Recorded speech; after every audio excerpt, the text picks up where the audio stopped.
പുതിയൊരു വീഡിയോയിലേക്ക് എല്ലാവർക്കും സ്വാഗതം.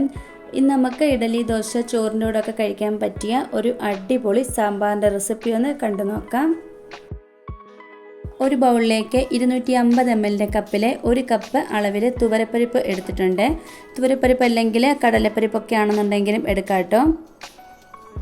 ഇനി ഈ തുവര നന്നായിട്ട് കഴുകി പ്രഷർ കുക്കറിലേക്കൊന്ന് ഇട്ട് കൊടുക്കാം.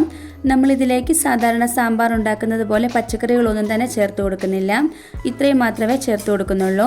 ഒരു വലിയ സവോള, ഒരു 4 പച്ചമുളക് ഇതുപോലെ ഇട്ട് കൊടുത്താൽ മതി. പച്ചമുളക്, ഇനി ഒരു 2 തക്കാളി, വേണമെങ്കിൽ തക്കാളി കുറച്ച് എടുത്തുകൊണ്ട് വാളൻപുളി ഇതിലേക്ക് ചേർത്ത് കൊടുത്താൽ മതി. ഇനി ഇതെല്ലാം കൂടി ഒന്ന് ഇട്ട് കൊടുക്കാം. ആവശ്യത്തിന് ഉപ്പും കൂടി ഒന്ന് ചേർത്ത് കൊടുക്കുന്നുണ്ട്. ഒരു തണ്ട് കറിവേപ്പിലയും കൂടി ഒന്ന് ഇട്ട് കൊടുക്കാം. ഇനി ഇതിലേക്ക് 1/2 ടേബിൾ സ്പൂൺ അളവിൽ തന്നെ മഞ്ഞൾപ്പൊടിയും കൂടി ഒന്ന് ഇട്ട് കൊടുക്കാം.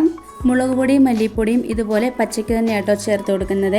1 ടേബിൾ സ്പൂൺ അളവിൽ മല്ലിപ്പൊടി, 1/2 ടേബിൾ സ്പൂൺ അളവിൽ മുളക് പൊടി ചേർത്ത് കൊടുക്കുന്നുണ്ട്. ഞാനിപ്പോൾ ഇവിടെ സാധാരണ മുളക് പൊടി ആട്ടോ എടുത്തേക്കുന്നത്, അതുകൊണ്ട് ഈ ഒരു അളവിൽ മാത്രമേ ചേർത്ത് കൊടുക്കുന്നുള്ളൂ. നിങ്ങളുടെ കയ്യിൽ കാശ്മീരി മുളക് പൊടി ആണെന്നുണ്ടെങ്കിൽ 1 ടേബിൾ സ്പൂൺ വരെയൊക്കെ ചേർക്കാം. ഇനി ഇതിലേക്ക് ആവശ്യത്തിന് വെള്ളം കൂടി ഒന്ന് ഒഴിച്ചു കൊടുത്ത് ഒരു 3-4 വിസിൽ വരുന്നത് വരെ ഒന്ന് വേവിച്ചെടുക്കാം. ഇതായിപ്പോൾ ഇതിൻ്റെ ചൂടൊക്കെ പോയി കിട്ടിയിട്ടുണ്ട്. നമുക്കിതൊന്ന് തുറന്ന് നോക്കാം. ഇതിപ്പോൾ നന്നായിട്ട് തന്നെ ഇവിടെ വെന്ത് കിട്ടിയിട്ടുണ്ട്. ഇനി ഒരു തവി വെച്ച് നന്നായിട്ടൊന്ന് ഉടച്ചെടുക്കണം. ഇനി ഒരു ബൗളിലേക്ക് 3 ടേബിൾ സ്പൂൺ അളവിൽ തന്നെ സാമ്പാർ പൊടി എടുത്തിട്ടുണ്ട്. കുറച്ച് വെള്ളം ഒഴിച്ച് നന്നായിട്ട് ഇതൊന്ന് മിക്സ് ആക്കി എടുക്കണം. ഞാൻ ഈ ഒരു സാമ്പാർ പൊടി വീട്ടിൽ തന്നെ റെഡിയാക്കി എടുത്തതാണ്. ഇതിൻ്റെ റെസിപ്പി വൈകാതെ തന്നെ അപ്ലോഡ് ചെയ്യുന്നതാണ്. നമ്മൾ ഈ ഒരു സാമ്പാർ ഉണ്ടാക്കുമ്പം പൊടികളെല്ലാം പച്ചയ്ക്ക് തന്നെ വേണം കേട്ടോ ചേർത്ത് കൊടുക്കാനായിട്ട്. സാമ്പാർ പൊടി ഇതുപോലെ പേസ്റ്റ് ആക്കിയിട്ട് വേണം ചേർത്ത് കൊടുക്കാൻ, അല്ലെങ്കിൽ സാധാരണ നമ്മൾ ഉണ്ടാക്കുന്ന സാമ്പാർ പോലെയാവും. ഇനി നമ്മൾ വേവിച്ചെടുത്തിട്ടുള്ള പരിപ്പിലേക്ക് ഒരു കഷ്ണം കായൊന്ന് ഇട്ട് കൊടുക്കാം. ഒന്നുകിൽ കായ്പൊടി ചേർത്ത് കൊടുക്കാം, ഇല്ലെങ്കിൽ കായും മുഴുവൻ ഇതുപോലെ അങ്ങ് ചേർത്ത് കൊടുത്താൽ മതി. നേരത്തെ റെഡിയാക്കി വെച്ചിട്ടുള്ള ആ ഒരു മിക്സും കൂടെ ഇതിലേക്കൊന്ന് ഒഴിച്ചു കൊടുക്കാം. ഇനി ഇത് നന്നായി തിളച്ച് വരുന്നത് വരെ ഇതുപോലെ ഒന്ന് മിക്സ് ആക്കി എടുക്കണം.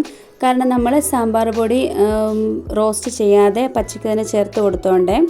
ഇനി നമുക്കിതിലേക്ക് കടുകൊന്ന് തളിച്ചു കൊടുക്കാം. ഒരു പാനിലേക്ക് വെളിച്ചെണ്ണ ഒഴിച്ചു കൊടുക്കാം. വെളിച്ചെണ്ണ തന്നെ വേണം കേട്ടോ എടുക്കാനായിട്ട്.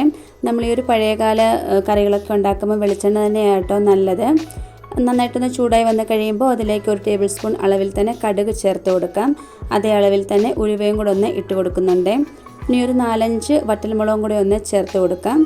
ഇനി ഒരു സവോള ചെറുതായിട്ട് അരിഞ്ഞെടുത്തതും കൂടി ഒന്ന് ചേർത്ത് കൊടുക്കാം. ഇത് ഒരു ബ്രൗൺ കളറായി വന്ന് കഴിയുമ്പോൾ നമുക്ക് ഇത് സാമ്പാറിലേക്ക് ഒഴിച്ചു കൊടുക്കാം. എന്നിട്ടിത് നന്നായിട്ടൊന്ന് മിക്സ് ആക്കി കൊടുക്കണം.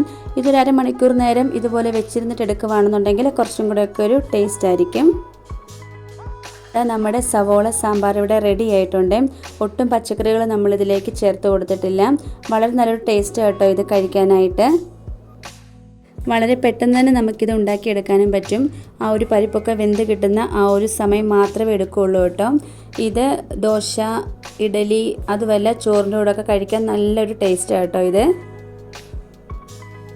ഇതുപോലെ ഉണ്ടാക്കി നോക്കിയിട്ടില്ലെങ്കിൽ തീർച്ചയായിട്ടും ട്രൈ ചെയ്ത് നോക്കാവുന്നതാണ്.